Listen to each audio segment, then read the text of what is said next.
bonjour, bonsoir, ça dépend à l'heure que vous nous suivez en cet instant. J'ai le plaisir de recevoir pour vous le pasteur Jean-Jacques Comba qui va se présenter lui-même parce qu'il y a un grand événement ici à Bruxelles sur le mariage. Et le thème que l'homme de Dieu va partager ce week-end, c'est l'harmonie conjugale. Voilà pourquoi nous sommes venus le voir dans son bureau, dans son église, pour savoir un peu qu'est-ce qui va se passer et poser quelques questions par rapport au mariage. N'oubliez pas, nous sommes en direct sur www.yavetv.com, la chaîne chrétienne de référence. Que Dieu vous bénisse. Bonjour, pasteur. Bonjour, homme de Dieu Isaac. Est-ce que vous pouvez vous présenter? Merci, que Dieu vous bénisse. Bon, simplement, je suis l'homme de Dieu, Jean-Jacques Comba. Je suis serviteur de l'Éternel dans l'église Corps de Christ, mais je m'occupe de brebis du Seigneur, du temple de l'Éternel, la charité comme on dit. Je suis le conducteur, le pasteur de l'église temple de l'Éternel, la charité à Bruxelles. Bon, peut-être d'autres questions répondra, c'est un peu ça. Voilà, c'est le pasteur Omba, nous sommes dans son église, temple de l'Éternel, la charité, et c'est là où nous venons poser nos questions. Comprenez que je suis la personne qui pose des questions, malgré que je suis pasteur. Mais nous avons des questions que nous avons reçues. Au nom de Yahvé TV, nous nous permettons quand même de venir poser des questions. Pasteur Omba, est-ce que vous pouvez nous définir c'est quoi le mariage? Merci. La définition est toute simple. J'aimerais, comme j'ai toujours l'habitude de dire sur le plateau où je suis invité et dans nombreuses de mes émissions, j'aime toujours faire comme le Seigneur Jésus-Christ qui allait de la simplicité de choses pour expliquer ce qui était profond. Les mariages, c'est l'union légale entre un homme et une femme pour fonder une famille selon le prescrit de Dieu, de la parole de Dieu, comme on aura à les déterminer. Donc, en bref, si on peut retenir la définition du mariage, c'est l'union entre un homme et une femme à l'âge adulte, à l'âge mûr, qui ont un projet qui ont des objectifs communs pour fonder une famille, pour beaucoup de choses, mais c'est leur union qu'on appelle mariage. Merci pour la définition. Mais pasteur Omba, je veux que nous puissions aller directement au but. Que pensez-vous maintenant de l'égalité de l'homme et la femme? Que Dieu soit béni. L'homme et la femme sont égaux, même vis-à-vis de la parole de Dieu, même vis-à-vis du mariage. Mais ce sont le rôle qui diffère. C'est là où beaucoup de gens ne comprennent pas, ils mélangent les choses. Comme nous sommes dans le cadre du mariage, Dieu lui-même a établi l'égalité entre l'homme et la femme dans le mariage.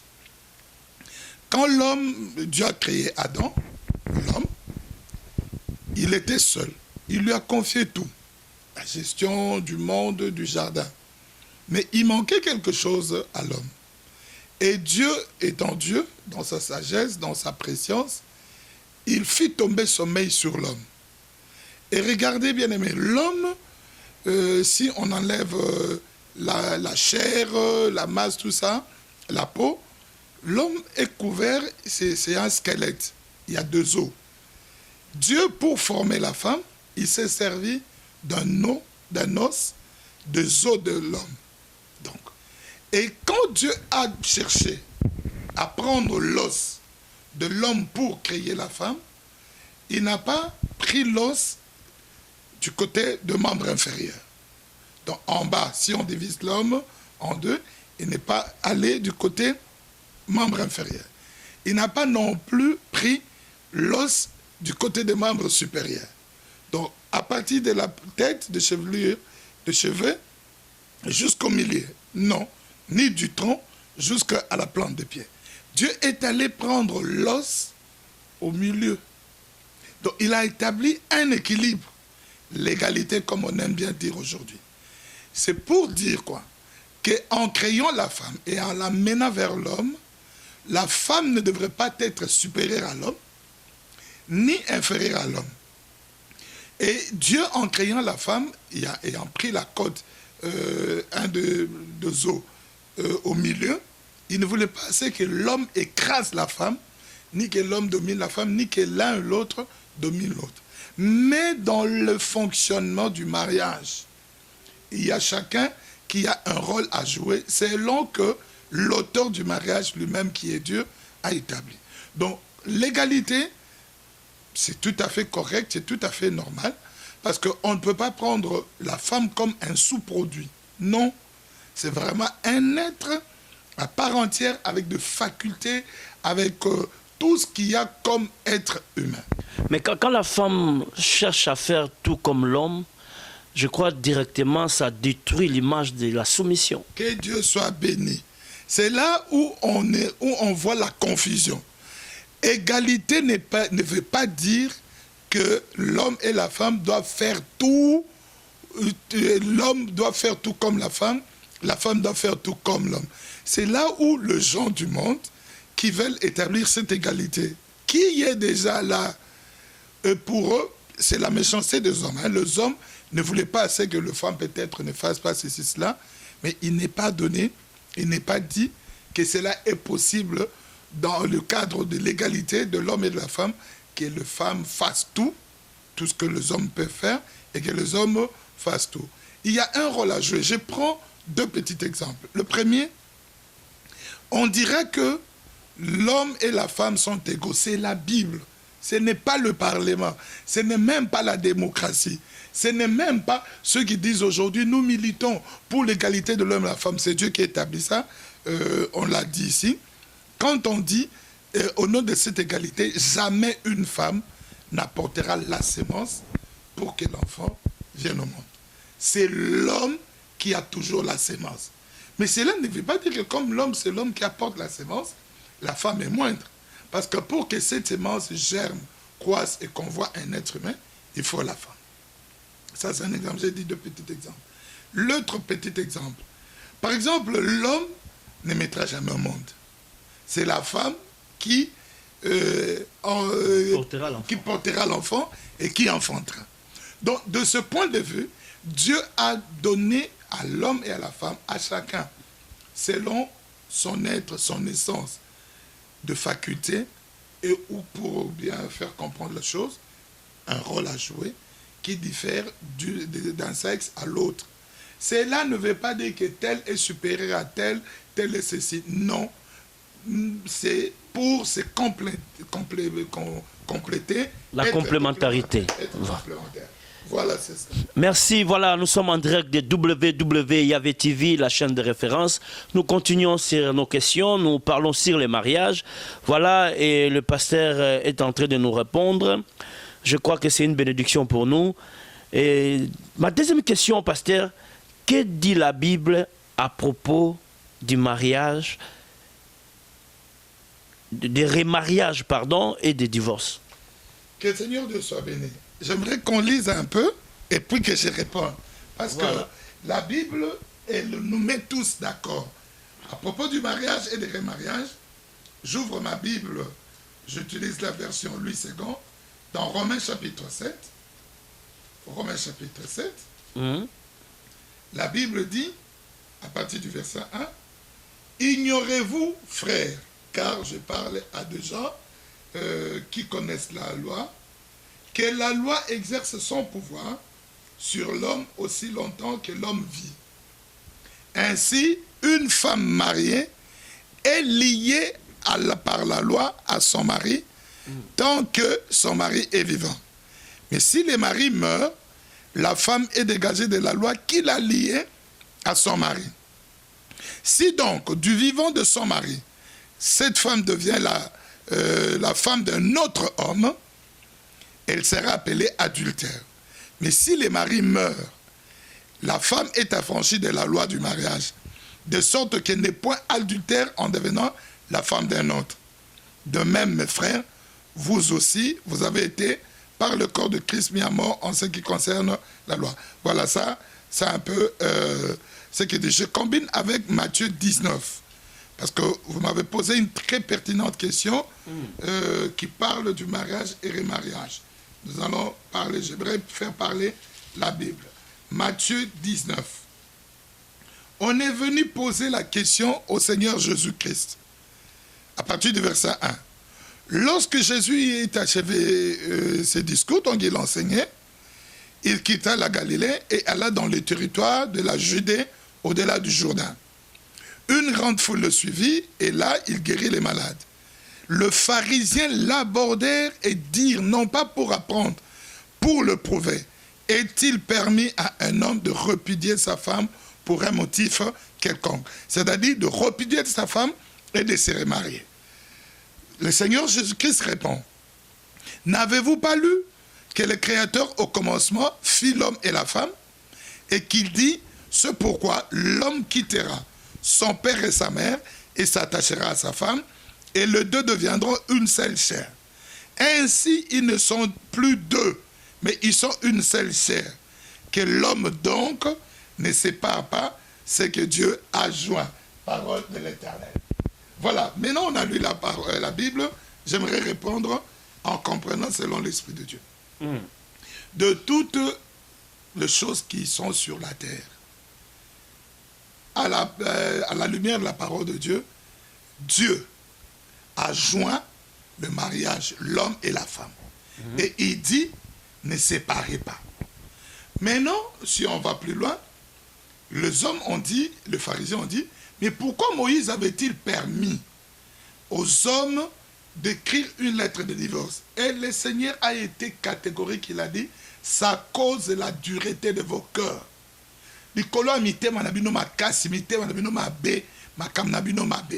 Parce qu'un cœur dur cherche toujours à tirer les draps vers lui.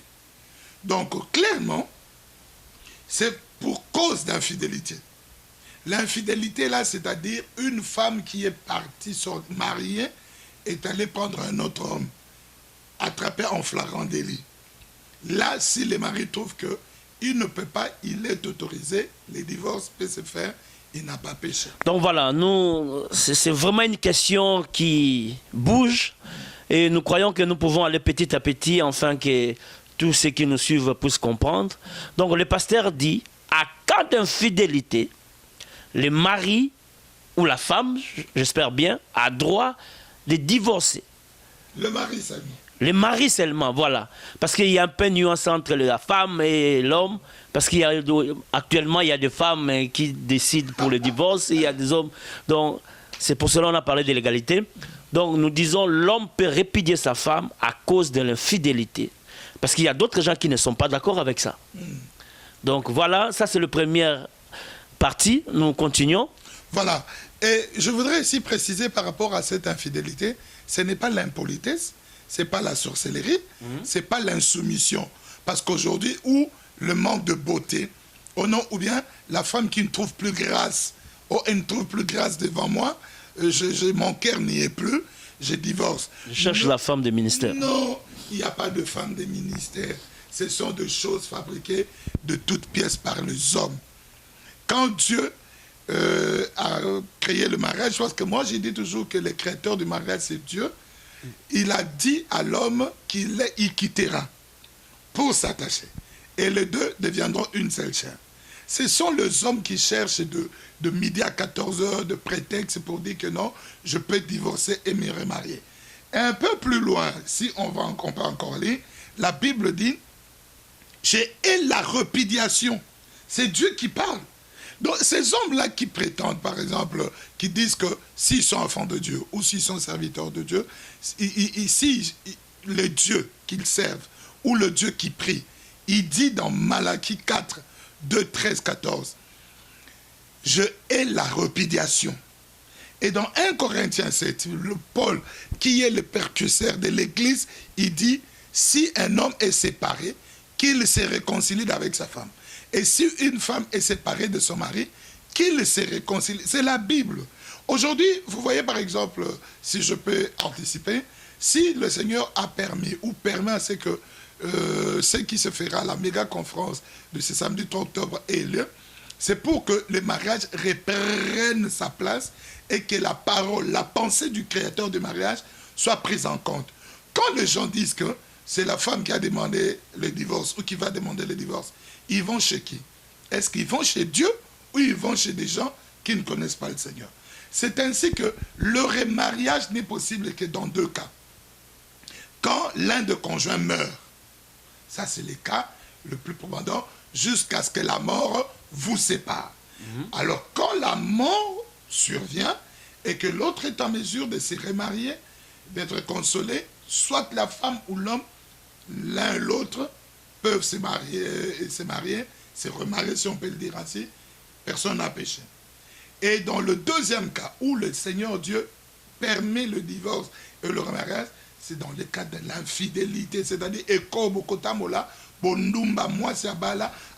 pas de confusion, non, cette femme, elle est trop jalouse, cette femme met le bâton dans le roue, un prophète m'a dit que si je reste avec cette femme, je n'avancerai pas, j'ai vu dans le songe que si je suis attaché à cette femme, mon ministère n'avancera pas. Ça, ce sont de prétextes humains, la dureté de cœur. Donc moi, je m'allie sur ce que le Seigneur a dit, qu'il n'y a qu'en cas d'infidélité ou en cas de mort de l'un des conjoints. Mais est-ce qu'il n'y a pas moyen de pardonner l'infidélité? Amen, amen. Que le Seigneur Dieu soit béni. Nous-mêmes, vous êtes serviteurs de Dieu. Nous-mêmes, Église, le Seigneur nous a trouvés dans quelles conditions? On était mariés liés à Satan. Peut-être quelqu'un dira, bon, on n'était pas en alliance avec Dieu. D'accord? Mais poussons l'hardiesse plus loin. Le Seigneur dit qu'il ne se répand pas de ses dons ni de son appel. Et qu'après l'enlèvement de l'Église, Israël qui a été répudié, comme la femme, la première épouse de Dieu, Dieu reviendra pour pardonner à cet Israël, la purifier. Donc si par exemple il y a infidélité, et qu'il y a l'amour, parce que moi je connais des gens qui ont pardonné, des hommes qui ont pardonné à leur femme, et la chose n'est pas connue, et qui avant très bien, c'était une reine. Vous savez, bien-aimé Isaac, et tous ceux qui nous suivent, le mariage est l'institution la plus combattue aujourd'hui. Il n'y a pas d'institution établie sur cette terre qui soit combattue comme le mariage. Les diables n'aiment pas le mariage. Par exemple, une femme, je n'encourage pas à envoûter par exemple, et qui reconnaît sa faute, et surpris en flagrant délit, qui ne fait pas de cette fonction, donc l'adultère, une fonction, une carrière. Non. À tout hasard, ça n'est pas arrivé, la faiblesse, on ne sait pas un moment de tout ça, parce que la Bible le dit, pour que les diables ne viennent pas vous tenter. Retournez ensemble. Donc la tentation est là. Une telle femme qui demande pardon à son mari, qui regrette, comme la Bible dit dans Proverbe 28, 13, c'est lui qui avoue et délaisse. On peut pardonner. Et c'est là dépend de l'homme. On ne peut pas le condamner, l'obliger à dire non. La Bible dit ceci. Si cet homme pardonne, à condition qu'il ne revienne plus jamais, même après 50 ans, que je t'avais pardonné, tu m'avais trompé. Non, c'est une grâce que cette femme a obtenue. Donc, le pardon est possible. Voilà, nous voulons passer à la question suivante.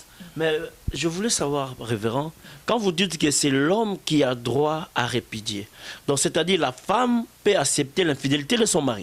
Que le Seigneur Dieu soit béni. Je vais peut-être choquer les mamans ou les sœurs ou les hommes, mais j'aimerais dire les choses telles qu'elles sont. Dans la pensée de Dieu, dans la conception, dans la faisabilité du mariage, Dieu ne voyait pas la femme prendre les dessus sur l'homme pour dire que c'est moi qui t'épouse ou c'est moi qui refuse. Je parle dans des conditions telles que optimales. Donc Dieu a établi l'ordre dans le mariage, c'est l'homme qui est le chef de la femme et c'est l'homme qui va vers la femme. Donc il n'est pas donné, selon le rôle à remplir à tout un chacun, que la femme demande le divorce ou répudie son mari. Je dis bien selon la parole de Dieu et selon Dieu. C'est le monde qui change les choses. C'est le monde qui cherche à ce que les choses se bouleversent et les gens ont tendance à penser ou à croire que ce que le monde leur présente, c'est ça la vérité. Donc l'infidélité, si par exemple un homme qui prend de femmes par-ci par-là, il pêche parce qu'il pêche contre son corps, qui est le temple de Dieu. Mais la femme ne peut pas prétendre que non, je divorce parce que cet homme, la loi du mariage s'applique sur elle. La Bible dit quoi? Si elle est séparée, qu'elle ne se marie pas.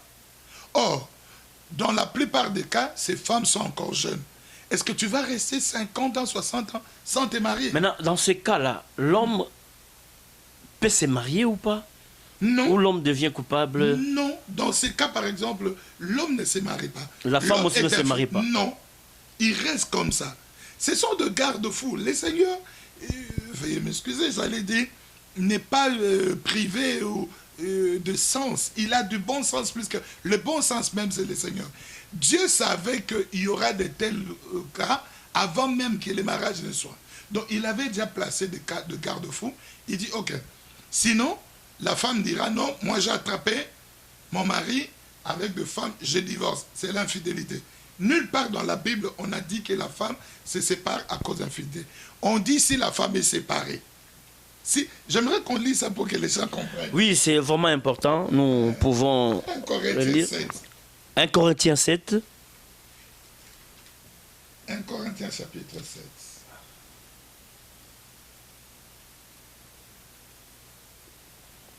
« 1 Corinthiens chapitre 7, à partir du verset 1, c'est une longue lecture, je lis jusqu'au verset 11, rapidement.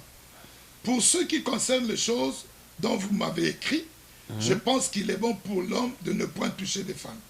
Toutefois, pour éviter l'impudicité, que chaque homme ait sa femme, et que chaque femme ait son mari. Que le mari rende à sa femme ce qu'il lui doit, et que la femme agisse de même envers son mari. La femme, verset 4, n'a pas autorité sur son propre corps. Là, c'est un autre domaine, on viendra là-dessus. Mais c'est le mari qui a autorité sur le corps de la femme.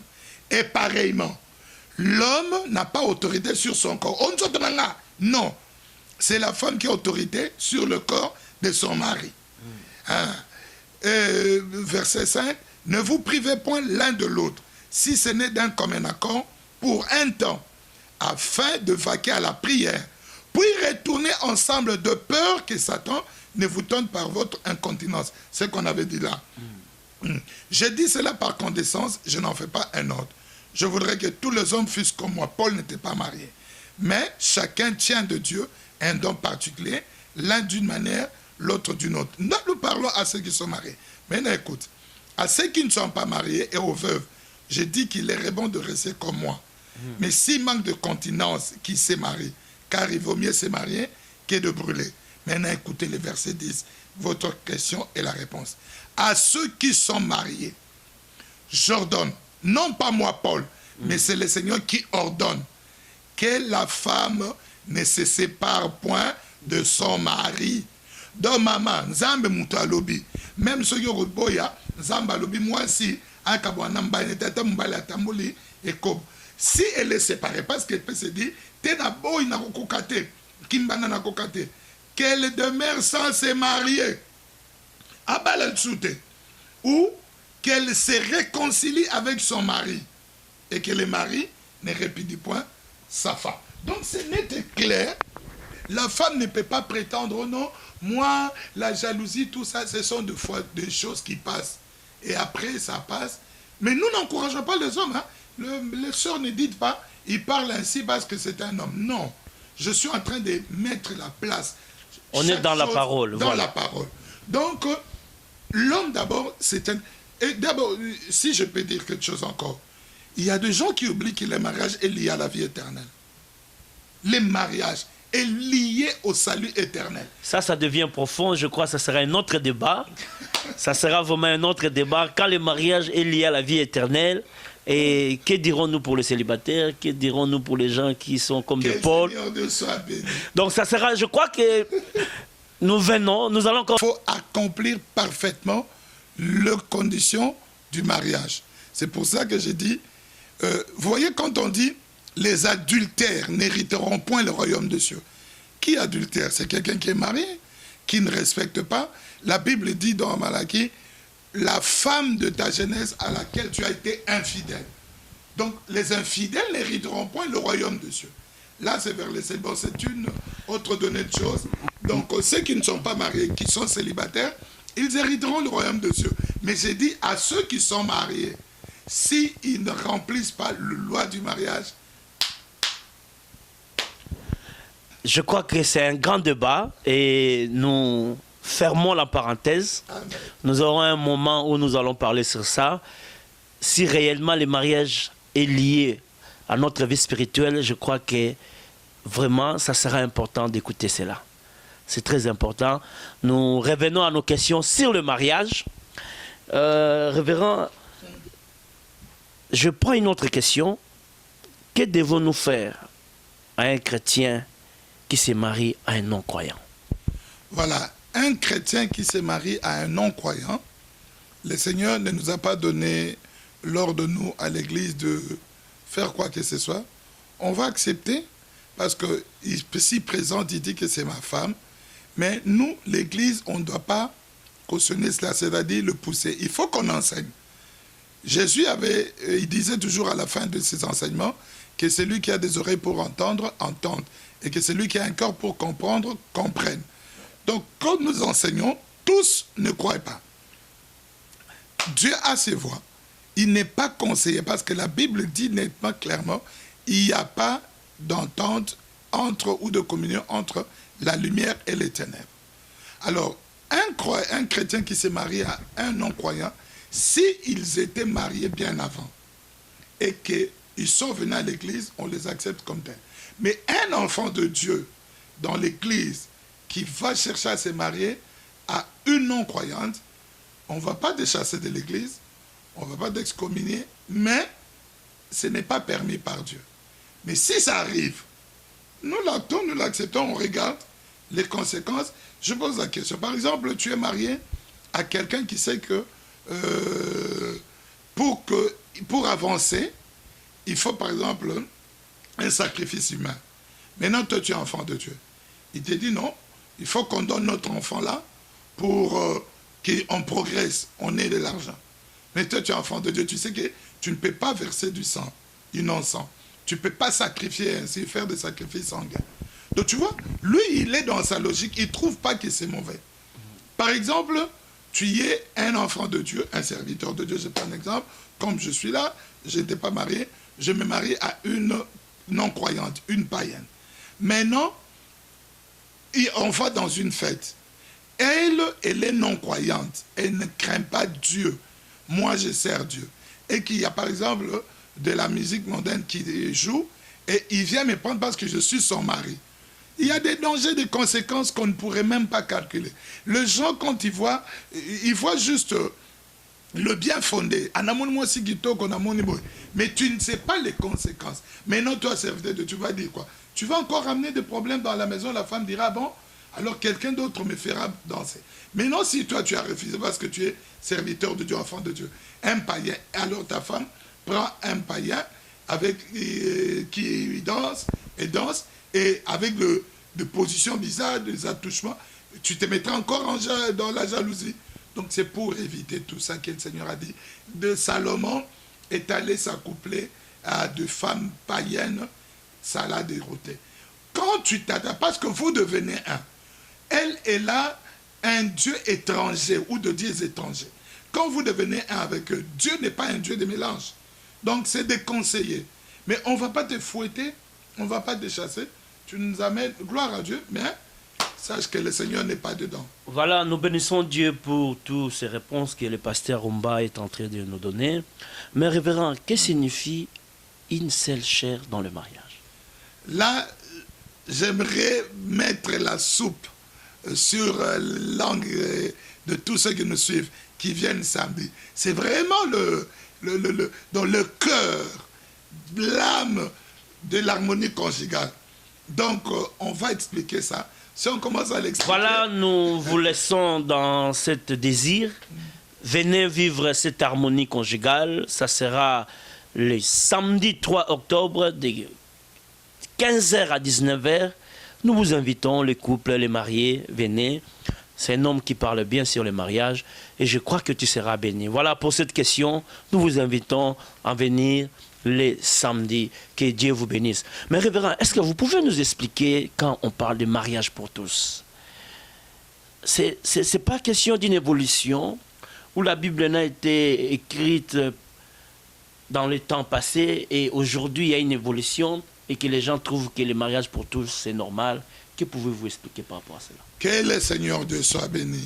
Ce sont les gens qui veulent se faire une opinion et se dire que voilà, moi je crois en ceci. La Bible dit, elle est permanente. Donc la Bible n'est pas d'hier, elle ne sera pas de demain, elle est permanente. Parce que la Bible renferme la parole de Dieu. La Bible dit, le Seigneur Jésus-Christ est le même hier, aujourd'hui, éternellement. Tout ce que nous vivons ici, la Bible a été écrite il y a plus de 2000 ans, tout ça, je ne sais pas combien d'années, mais ces choses, on les retrouve. Le mariage pour tous, on ne veut pas entrer dans les polémiques. Nous aimerions dire aux enfants de Dieu, les mariages, c'est l'union entre une femme et un homme. Les mariages pour tous, c'est que ceux qui en parlent, nous les laissons dans leur confusion. La Bible dit dans Romains 1, c'est vantant d'être sages. Ils ont été réprouvés. Dieu les a livrés à leur passion infâme. Ils ont changé les choses naturelles. Aujourd'hui, on dira, on ne va pas changer, on ne dira pas qu'il n'y aura plus de hommes, il n'y a plus de femmes. Même s'il y a des femmes qui veulent changer, devenir des hommes qui, oh non, moi-même, j'ai déjà pensé, je me dis que je suis une femme. C'est leur problème. Nous, on n'a pas à dire ça. Mais nous disons aux enfants de Dieu, les mariages pour tous entre un homme et une femme. Ceux qui veulent aller dans leur confusion, qui restent, le monde, on n'a pas à juger le monde. On n'a pas à juger ceux du dehors. La Bible dit, le jugement commence dans la maison de Dieu. Ceux du monde, on leur demande de croire au Seigneur Jésus-Christ. Quand ils viendront à Jésus, maintenant ce maître leur dira, voilà, le mariage, c'est entre un homme et une femme. Donc c'est ce que je peux dire avec tout l'amour pour tous ceux qui font ça, avec prière et souhait et vœu qu'un jour, le Seigneur les éclaire, qui viennent à Jésus pour ne pas aller à la damnation éternelle. Voilà, ça c'était pour le mariage pour tous. Je crois que le pasteur a été très clair et moi je soutiens son idée et je soutiens la parole de Dieu qui interdit cela. Voilà, nous continuons notre émission, nous tendons vraiment vers la fin. Révérend, il y a une question, je crois, c'est très capitale, qui est venue par notre frère Pichunkumu. Il dit dans la Bible, il y a eu l'autorisation de la polygamie dans l'Ancien Testament. Et dans le Nouveau Testament, apparemment, il y a une interdiction. Que pouvez-vous dire à cela? La polygamie a été autorisée, même la bigamie. Quelle est votre réaction? Que le Seigneur Dieu soit béni. Ma réaction, elle est toujours dans la Bible. J'aimerais parler un tout petit peu pour que les gens comprennent. Dans l'Ancien Testament, la polygamie n'a pas été autorisée. La dureté des hommes a fait que les yeux insatiables, M. Tondarate, ils étaient en train de marier, épouser plusieurs femmes. Je vais retourner à notre frère et à tous ceux qui soutiennent la polygamie. Dans Ézéchiel 14, allez lire ça. Quand Dieu a parlé de 3 hommes exceptionnels, il n'a pas cité de gens qui étaient polygames. Il a parlé de Noé, de Daniel et de Job. Il dit quand il arriverait, c'est-à-dire du temps où ces gens-là vivaient, du temps de l'Ancien Testament. Dieu dit si ces 3 personnes sont quelque part et que j'envoie le loup, les bêtes féroces, j'envoie la mort, eux seuls 3 sauveraient. J'aimerais qu'on lise ça, hein? C'est très capital parce que les enfants de Dieu, des fois, on se trompe. Ézéchiel chapitre 14, c'est dans l'Ancien Testament, hein? Parce que les gens nous disent, mais David était homme selon le cœur de Dieu. Oui, mais est-ce que Dieu lui a autorisé de lui bâtir le temple? Ah, voilà, c'est bien bon. Écoutez, des personnes qui étaient mariées à une seule femme. Je suis dans Ézéchiel 14, à partir du verset 12. La parole de l'Éternel me fit adresser en ces mots. Fils de l'homme, lorsqu'un pays pécherait contre moi en se livrant à l'infidélité et que j'étendrai ma main sur lui, si je brisais pour lui les bâtons du pain, si je lui envoyais la famine, si j'en exterminais les hommes et les bêtes, et qui y au milieu de ces pays, ces 3 hommes, Noé, Daniel et Job, ils sauveraient leur âme par leur justice, dit le Seigneur l'Éternel. Alors, ces gens ici ont vécu dans l'Ancien Testament. Noé était marié à une seule femme. Elle est entrée avec elle dans l'arche. Daniel a une seule femme. Job a une seule femme. Donc, on n'a pas dit d'ailleurs, Job ne l'a pas répudié pour dire que et tu m'as incité même à haïr mon Dieu. C'était une raison. Dieu non plus n'a pas dit à Job, répudie cette femme. Et il a refusé pour dire plus tard, l'Éternel s'élèvera les derniers. Donc c'est pour dire que les gens qui disent, Dieu n'a pas autorisé la polygamie, c'était le désir. D'ailleurs, quand le Seigneur, lui-même qui a créé les mariages, dans Matthieu 19, il dit, au commencement. Donc c'est net et clair, il n'en était pas ainsi. La Bible dit, Dieu a créé l'homme, dans le livre de Jérémie, le cœur de l'homme droit, mais l'homme a cherché de tout.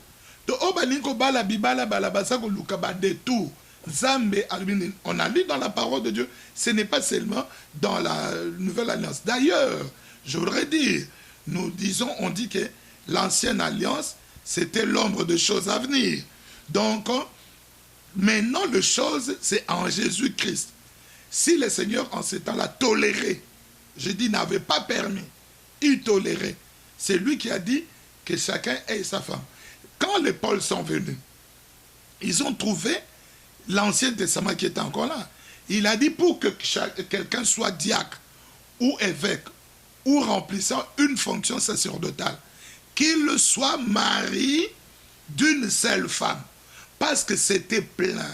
Ces hommes-là, il y avait de ceux qui avaient ça. Comment réagissez-vous quand Dieu dit à David, si tu avais besoin de femmes, tu allais me demander d'autres?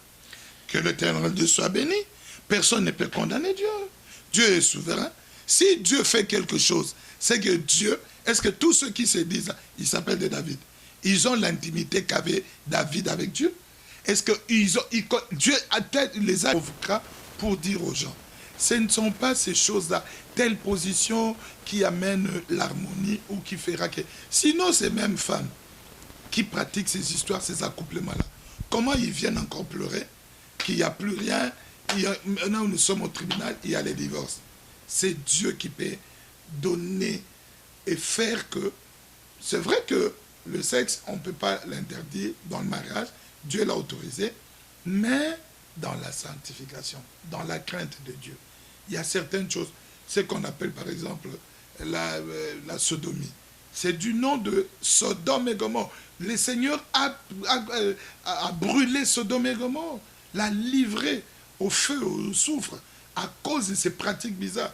Et toi, enfant de Dieu, homme de Dieu, servant de Dieu, tu ne peux pas prendre ces genres de pratiques, les amener dans ton mariage pour dire que non, c'est pour faire plaisir à mon conjoint ou à tout ça. Et bon, on en parlera peut-être dans une émission appropriée ou tout ça avec pudeur. Voilà, nous avons compris que l'homme de Dieu a beaucoup de choses à nous dire et nous allons programmer d'autres émissions, surtout les mariages est lié à la vie éternelle. Ça, c'est vraiment un débat à ne pas manquer. Écrivez-nous, faites vos réactions, ça sera une bonne chose. C'est par ici que nous terminons notre émission, mais nous ne pouvons pas terminer cette émission sans parler des méga conférences des couples. Voilà, samedi le 3 octobre 2015, de 15h à 19h. Couples en séparation, vieux et jeunes, couples sont invités et entendus par le Seigneur. Les couples divorcés, les couples en instance de divorce, nous vous appelons tous pour ces méga conférences de couples. Notre thème, c'est harmonie conjugale. Venez et vous allez vivre la parole de Dieu dans sa plénitude. Que direz-vous pour cela, l'homme de Dieu, pour tous ces gens qui nous suivent en cet instant? Que le Seigneur Dieu soit béni. Nous vous invitons vraiment à cette méga conférence. Il y aura de prières, il y aura de surprises agréables. Il y aura la parole de Dieu. On priera pour le couple en difficulté. On priera pour ceux qui veulent vivre la main de Dieu. Le Seigneur, autrefois, a agi. Cette fois-ci, encore, il va agir. Nous vous invitons.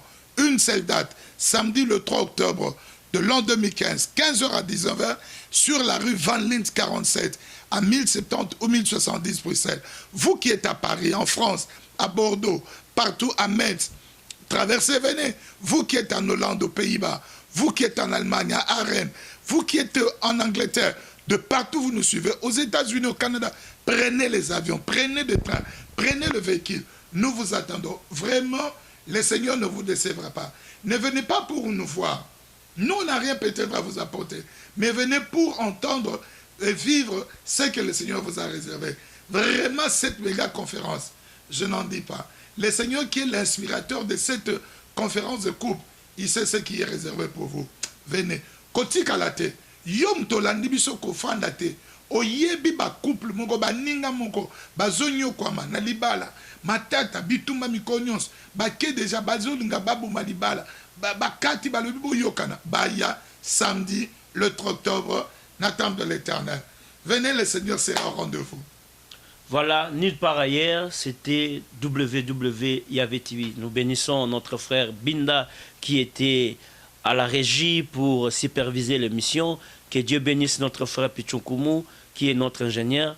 Et nous disons bye bye. Je salue ma femme et je salue mes deux enfants. Que Dieu vous bénisse.